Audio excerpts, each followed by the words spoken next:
Ashama akka mul'atan sagantaan BBC Afaan Oromoo kibxata galgalaa eegalee tatamsa'inni koronaa vaayirasii Itoophiyaatti sadarkaa hammaatarra ga'u.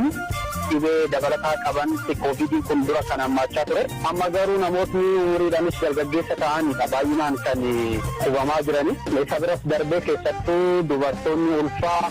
Ayyaana Irreechaa Baranaa irratti uummanni hundi akka hirmaatu murtaa'u. Ummanni Oromoo kan biyya keessa jiru kan biyya alaa jiru Dabuub, Benishaangul, Gambeellaa, Amaara, Sumaalee, Affaar duraanii sanitti irratti hirmaataa wanti irreessaa godhamu hunduu hin godhamu. Humni addaa Amaaraa Benishaangulitti sababa bobba'eef gaafanneerraa haadholiin 100 ol buufatawwan baqattoota naannoo Amaaraatti ijoollee godhachuu akkasumas odeeffannoowwan kaan ammayyuu taanoo isiniif dhiyeessu.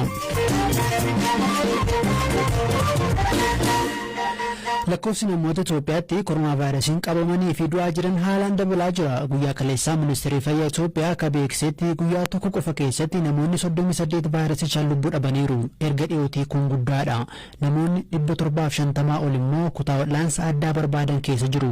Ministeerri fayyaa Itoophiyaa Dr. Darajee Dhugumaa tatamsa'inni koronaa vaayirasii deeltaa miidhaa guddaa geessaa akka jiru guyyaa kaleessaa miidiyaa biyya keessaaf himaniiru. Akka fakkeenyatti Jimmatti kanneen guyyaarraa qorannoo taasisan keessa walakkaa ol irratti koronaa vaayirasiin argamu. Giddugala yaalii atattamaa wiirtuu tajaajila koronaa vaayirasii yuunivarsiitii Jimmaa keessatti hojjetaa kan ta'an obbo Tamasgeen Qaabataa BBCtti himaniiru. Lakkoofsi dhukkubsattootaa dabalaa jiraachuusaa namoonni dur sartifikeetiidhaaf namoota karaa deeman yookaan biyya alaa deemanidha. Amma garuu namoonni dhukkuba kanaaf of sakatta'amuu kan barbaadan dhaabbilee fayyaa dhuunfaan illee koronaadhaaf akka isaan sakatta'aman barbaachuun lakkoofsi dhukkubsataa dabaluun lakkoofsi poozitiivii illee namoonni dhukkubaaf guyyaatti sakatta'aman yeroo inni itti zeeroo ta'ee ture jira. Akkasumas immoo kutaa yaalii koronaa vaayirasii keenya cuunee yeroo itti ture jira. Yeroo ammaa kana garuu namoota 22 keessaa namoonni 16 fakkeenyaaf guyyaa har'aa poozitiiv ta'aniiru. Kun lakkoofsa guddaadha jechuudha. Parsantii guddaadhaan parsantii 50 ol namoota sakatta'aman keessaa poozitiiv ta'uun gara deeltaa vaariyaantiitti geessa. Garuu sakatta'iinsa yookaas qulqulleeffannaadhaa fi ministeera eegumsa fayyaati kan eegnu jechuudha. Dr. Taarikuu Asaffaa ispeeshaalistii ICUdha. Yeroo ammaa hospitaala Eekaa Kotabeetti itti gaafatamaa kutaa ICU jechuun kutaa dhukkubsattoota wal'aansa addaa barbaadaniiti. Hospitaalli kun bakka dhukkubsattoonni koronaa vaayirasii qofti yaala itti argatanii fi Finfinnee jirudha. Yeroo ammaa kana infekshiniin koovidii kun garmalee dabalaa jira. Dambalii isa sadaffaadha kan jirru. Isa lammaffaa fi isa tokkoffaatiin wanti adda isa taasisu baay'eetu jira. Isa ammaa kana jechuudha. Tokkoffaan haalli faca'insa isaatis garmalee saffisaadha. Isa yeroo dambalii isa yeroo duraatti fi isa lammaffaa faana yoo wal dorgomsiisu jechuudha.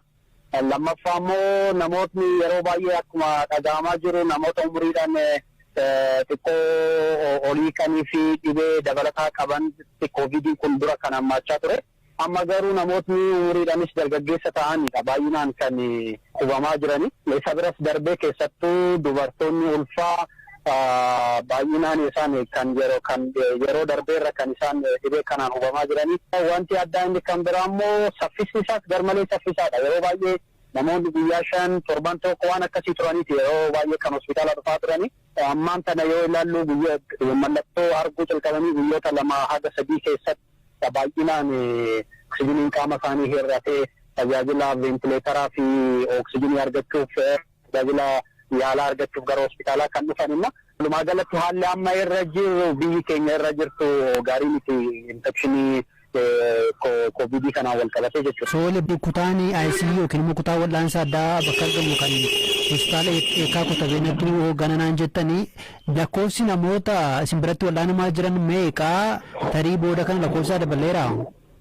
Eeka amma akkuma sirriitti jedhe kutaa ICUtti fi haayidipeendensii yuunitii kan jirutu jira. Kutaa namootni dhibeen kun itti jabaate ciisanii yaalamanii kana dura gara siree 16 waan akkasiitu ture kan yeroo calqabaa fi lammaffaa irratti ittiin yaalaa turre.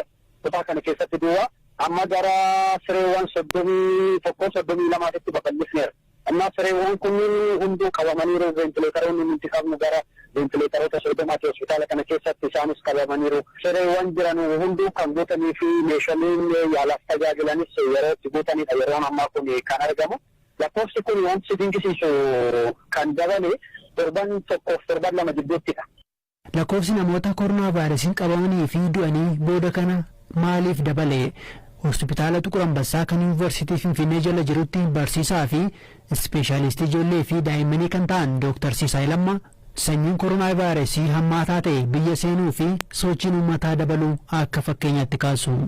Of eeggannoon koovidiif godhamuu malu seeraan godhamaa hin jiru. Inni kun sababa tokkodha. Inni lammataatti sababni egaa kan ministeerri fayyaa torban darbe beeksisetti Dr. Leeyaan akka nutti himanitti deeltaa vaariyaanti ni jedhan yookaan inni gosa COVID-19 kan ta'e inni deeltaa vaariyaanti jedhan inni daddarbeen isaanis akkasumas immoo namoota miidhuudhaan intersiiveriitiidhaan deedilii ta'uudhaan biyyoota biraarratti akka mul'achaa irra jiru irratti biyya keenya keessatti egaa inni sababa tokko ta'uu danda'a. Inni argamuusa deeltaa vaariyaantiin kun argamuusa sababa tokkodha. Kan biraa namoonni akka barbaadamutti egaa talaallii fudhachaa irra hin jiranii namoonni sodaa adda addaa yaaduma dogoggora adda addaa irraa kan ka'e seeraan fudhachaa irra hin jiran. Isa kanadha wanti akka ogeessa tokkotti hubachaa irra jiru. Inni dursaan inni guddaan garuu namoonni of eeggannoo dura godhachaa irra turan sodaarraa ta'uu danda'a.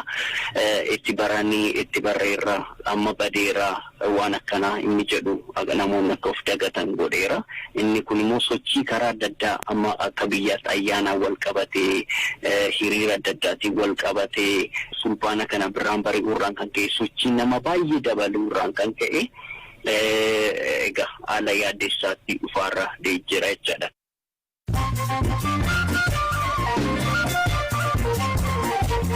Amma oduun gaggabaaboon sinitti qooda Itiyoo Telekoom keessaa harka 40 gara dhaabbata dhuunfaatti dabarsuuf gurgurtaan aksiyoonaa dorgomtootaaf banaa taasifame. Dhaabbileen teknoolojii haaraa fiduu danda'anis dorgomicha irratti akka hirmaatan ministeerri faayinaansii Itoophiyaa affeeree jira. Sudaanitti namoonni 80 ol balaa lolaan du'an dubbii himaan mana maree eegumsa lammiilee Sudaan roobni waqtii gannaa namoota 84 ajjeesuu fi 67 immoo miidhaa irraan geeraa jedhan. Hoogganaan dhaabbata fayyaa addunyaa Dr. Tedros Adhanom Afrikaan talaallii COVID argachuun boodatti hafte jedhan. Biyyoota Afrikaa lama qofatu uummata isaanii harka 40 talaaluun galma dhaabbatichi isaanii kaa'ee fiixa baasan jechuun dubbataniiru.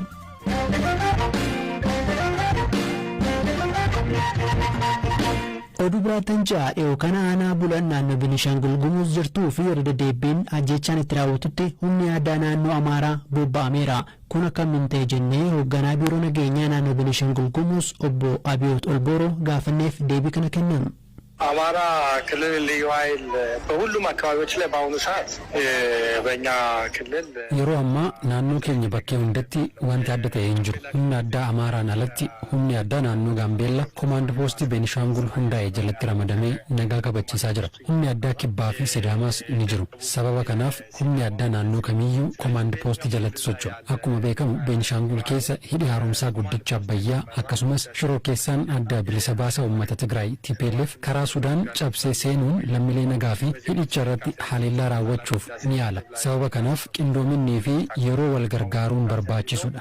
የጋራ ርብርብ የጋራ መቀናጀትና ትብብር የሚያስፈልግበት ወቅት ነው። Obbo Abiyoot sababa humni addaa Amaaraa booda kana naannicha akka seenu taasifame yoo ibsan uummata obbolaa ta'edha. Naannicha waliin hojiiwwan garaagaraa akka waliin hojjetanis himaniiru. Waggaa darbe irra deddeebiin ajjechaan jumlaa akkasumas walitti bu'iinsi dhalatuu isaarraa kan ka'e naannoo Beenishaangul Gumuzitti komaand poostiin hundaa'ee hojjetaa jira. Ta'us ammallee haleellaan darbee mudata.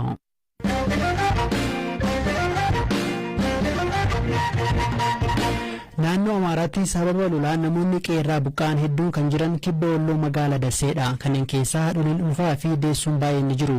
Addee Ayyaal Sammaa bakka dhalata isaaniirraa kaampii buqqaatota ga'anii guyyaa 8ffaatti daa'ima godhatan. በጣም ወርመም ሰደርቃኔ የገባው መንገድ የገባው ulfajja sagalii ta'een qeeku haaraa jedhamurraa kanan ba'e daa'imni waggaa lamaa baadheen karaa walakkaa miilaan karaa walakkaa konkolaataadhaan deemee Dassee ga'e siree kireeffannee buluu erga jalqabnee booda gara kaampiitti nu fidani as dhufee guyyaa 8ffaa irratti miixuun qabatee biirtuu fayyaa dhaqeen intala da'e kunis mucaa arfaffaa kooti ijoollee koo 3 fi abbaan warraa koos asuma jiru yeroo manatti daa ture naa qalamee waan hundi godhameeti amma callisee taa'ee makaroonii fi ruuzii nutti darba raawwatamuma nyaachaa jira. Nama 30 wajjin jiraachaa waan jirruuf otoo iddoo gaarii na dhaqatanii jedhee gaafachaa jira. Buufataalee buqqaatota kana keessatti ji'a tokko darbe qofa haadholiin 100 ol dahuu isaanii itti gaafatamtuun waajjira fayyaa godina Walloo Kaabaa aadde Salaamaawit Ayyaalaw BBC'tti himaniiru. ያው ከአሁን በፊት እንግዲህ ጤና ተቋሞቻችን አገልግሎት ሲሰጡ በነበረበት ሁኔታ yeroo dhaaboti fayyaa godinicha tajaajila kennaa turanitti giddu galeessaan godina kaaba walloo keessatti ji'a tokkotti haadholiin 6,000 ni da'u ture. Karaan otoo hin cufamiin dura qe'ee isaaniirraa buqqaanii kanneen gara magaalaa Dassee dhufan keessaa haadholiin 118 kaampii keessatti dahaniiru. Warri kaan garuu gara godina ollaa jiranitti deemuufis amma maalirra akka jiranis quba hin qabnu. Kana malees akka godinaatti namoonni qoricha sukkaaraa fudhatan 18,000 jiru. Warreen qoricha farra HIV fudhatanis 20,000 olidha. Dhukkubsattoota TB 1,000 olis qabna ture. Kan dhiibbaa dhiigaas akkasuma. Namoonni kunneen egaa qoricha of harkaa hin qabani. Waraannis otoo ittiin qophaa'in irra dhufe gatii ta'eef waan godhan hin jiru. Nuti dhaaboti fayyaa federaalaa fi addunyaa dhimma kana akka furan gaafanneerra. Garuu namni furmaata fidee gara achii deeme waan jiru miti. ሰርቪሱን ዴሊቨር እንዲያደርጉ ግን እስካሁን የተሰጠም ነገር የለም። Haliilaa finciltoonni Tigraay naannoo Amaaraa fi Afaaratti bananiin lammiileen 100,000 lakkaa'aman qeerraa buqqa'uun ni yaadatama.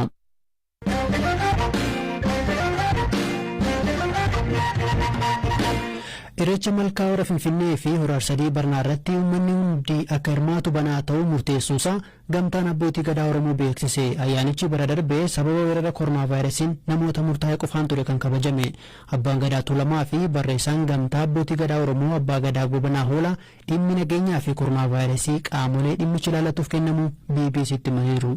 Hora Finfinneetti hora Arsadiitti irratti irreessi bara kan guutummaatti hawaasa Oromoo keessa jiru kan biyya alaa jiru walitti qabee akkasumas sabaa sablammii naannoo jiru walitti qabee akka duraanitti oduuwwan tokko keessaa namni teessisee jirra. Haaluma kanaan guyyaa 22 hora Finfinneetti irratti durbaana guyyaa 23 wiirtuusaa sirna gadaa kan taate Bishooftuu hora Arsadiitti irreessan. Tole haala akkamiin kabajama? Kana dura waggaa darbee namoota muraasa qofaatu hirmaate kan komii dhiyeessanis turan inni baranaa akkami? Uummanni Oromoo kan biyya keessa jiru kan biyya alaa jiru uummanni Oromoo ta'e Dabuub, Benishaangul, Gambeellaa, Amaara, Sumaalee, Affaar tokko akka duraanii sanitti irratti hirmaataa wanti irreessaa godhamu hunduu hin godhamaa siin jedhaara. Egaa amma koronaa lakkoofsa Itoophiyaatti dabalaati jira. Isaafoo eegumsi akkamii taasifama? Akkamii walii galtan? Dhimma nageenya magaalaa Finfinnee, dhimma nageenya federaalaa, dhimma nageenya Oromiyaa, kan nageenya uummata kana guyyaa 2 akkasumas darii geggeessuuf akkasumas uummata kana nageenya kennamee jira. Baay'ee fayyaatiin wal qabatu. Uummanni keenya akka xiyyeeffannoo argatu dabalii dhibee kanaa hubatee waarratee akka danda'ametti orienteeshiniin akka kennamuuf uummata keenya kallattiin akka kennamuuf uummata Finfinneetti seenu uummanni hedduu uummata miliyoona 10 olitti irratti argama jenneeti kan yaada qabnu. Eegumsa fayyaa Finfinnee, biiroon eegumsa fayyaa federaalaa, biiroon eegumsa fayyaa naannoo Oromiyaa kanallee qooda isaanii uummata kana jiruuf jireenya isaa tiksuuf uummata kana fayyaa isaa tiksuuf akkuma nageenya kenninetti waa'ee fayyaatis kanaa kenninee jira guyyaa irraa gamtaan abbootii gadaa. Tole eenyu taatanii mari'attanii murteessitan murtee kana? Abbootii gadaa fiixee gamtaa abbootii gadaa dabalatee gamtaan abbootii gadaa ardoolee jiraa 8 dabalata 9ffaa Oromoo waan dabalatee qaama nu deeggaru waliin guyyaa irraa kanarra geenyee jirra. Dhaggeeffattoota keenyaa sagantaan BBC Afaan Oromoo kibxata galgalaa xumurameera kan isiniif